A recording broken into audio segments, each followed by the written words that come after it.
माझी मागणी एवढे 24 मार्चला माझ्या मुलगाला टोळक्यानं 7 आरोपीनं माझ्या मुलगाला चाकू मारलं.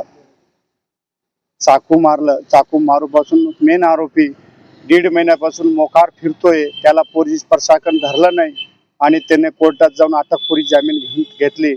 मला न्याय मिळावा. मी गृहमंत्री साहेबांना सांगतो की मला न्याय द्यावं. माझा मुलगा दवाखान्यामध्ये मोताशी झुंजतोय. मी न्याय मागण्यासाठी हे आंदोलन करतोय आणि जोपर्यंत मला न्याय मिळत नाही तोपर्यंत मी अन्नग्रहण सुद्धा नाही करणार. मला खरोखर माझा मुलगा करता मुलगा माझी मच्छी गेली, माझा सगळा संसार त्याच्यात गेला. माझ्या मुलगाला 8-10 लाख रुपये मी खर्च लावलं तरी मला कोणी माझ्या पोलीस प्रशासन माझा कोणी पुकार घेत नाही. त्या मॅडमनं त्या पोलीस प्रशासकानं माझ्याशी काहीच सहकार्य केलं नाही आणि काहीच केलं. मला एकच विनंती आहे की मला न्याय मिळवून द्यावा. कुठली घटना होती, काय घटना घडली होती? ही कुराड तांड्यातली घटना आहे आणि ते गुंडगिरी जो आरोपी आहे आकाश ठाकरे, त्याच्यावर बलात्कारचा पण केस आहे, चोरीचा पण केस आहे. तो पत्ताचा गँगवाला आहे. त्या गँगनं माझ्या घरी येऊन न काही गुन्हा असताना, माझं काही चुकी नसताना त्यांना घरी येऊन माझ्या मुलगाला चाकू मारून सरळ आथरं बाहेर काढून फेकून दिलं. दादा, तुमच्या मुलाचं नाव काय? हिनेश इंद्रजित तवर, 20 वर्षाचा मुलगा माझा. काय वाद झाला त्यांचा? वाद काहीच नाही, थोडा किरकोळ वादावरून, माझ्या भाऊच्या मुलगाच्या वादावरून झाला. ते बाहेर गावचा सूर्यवंशी म्हणून एक व्यक्ती पोलग्याचा वाद झाला. माझ्या गँगच्या माणसाला तुम्ही वाद का केला म्हणून चाकू मारून चालला गेला. 1.5 महिन्यापासून गावात मोकाट फिरतोय तरी पोलीस प्रशासन त्याला धरलं नाही आणि त्यांना अटकपूर्वी जामीन करून घेतले. तुमच्याकडे काय मागणी नाही? मला न्याय मिळावा पाहिजे, त्याला अटक झाली पाहिजे, त्याला शिक्षा झाली पाहिजे, हे माझा न्याय आहे. याच्यामध्ये एकूण किती आरोपी आहे? 7 आरोपी आहे. नाव माहिती आहे? हो, हाय, नाव माहिती. सांगा तुम्ही. आकाश राठोड, अंकुश राठोड, सुमित राठोड,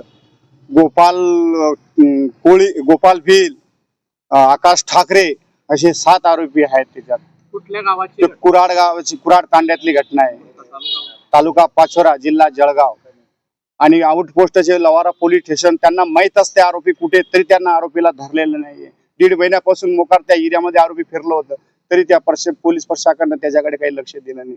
माझी तेवढी मागणी, मला न्याय मिळावा. गृहमंत्रीला माझा हात जोडून विनंती आहे, खरोखर मला न्याय द्यावं. तुमचं नाव काय? काय सांगणार या ठिकाणी? आज तुम्ही या खाजगी हॉस्पिटल समोर आंदोलन केलंय, काय मागणी आपली, काय नेमका प्रकार घडला? आम्ही रात्री, दादा माझ्या पोरगा रात्री चाकू टाकलं तेव्हा आम्ही पिपळगाव हरेश्वर मध्ये जमा झाले. बाया मॅडमने सांगले माझ्या पोराचे न्याय करा तुम्ही. मॅडमने सांगले तुम्हाला दवाखान्यामध्ये तुम्ही जा, मी पूर्ण कारवाई करीन.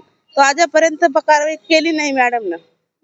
अशी माझी मागणी आहे. माझी पोरगाची हालत लई खराब आहे दादा, 2 वेळेस ऑपरेशन झालं.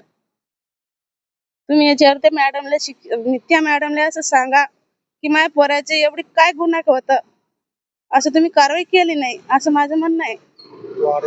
आरोपी बलात्कारचा बी केस आहे, चोरीचा बी केस आहे. कारवाईत दिरंगाई केली का पोलिसांनी? 100% हरगिजपणा केलं दादा. घरासमोर सुद्धा नाही आले पोलीस लोक आमच्या घरापुढे. माझ्या पोरी 15 दिवस दवाखान्यामध्ये होतं पण घरापुढे कोणी आले नाही. आरोपी आहे पोलीस लोक आमच्या घरापुढे. असं हे करायला, पंचनामा करायला सुद्धा नाही आले. 1 दिवस आले होते, 15 दिवसापासून कोणीच नाही आले घरादारापुढे.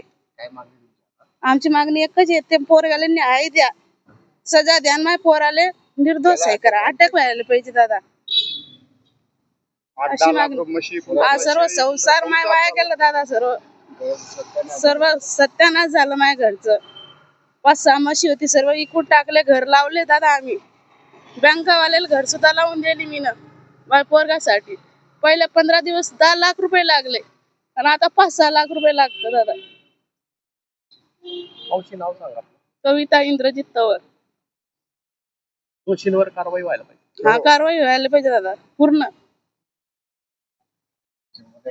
हा, माझा मुलगा आहे दादा, मोठा भाऊची.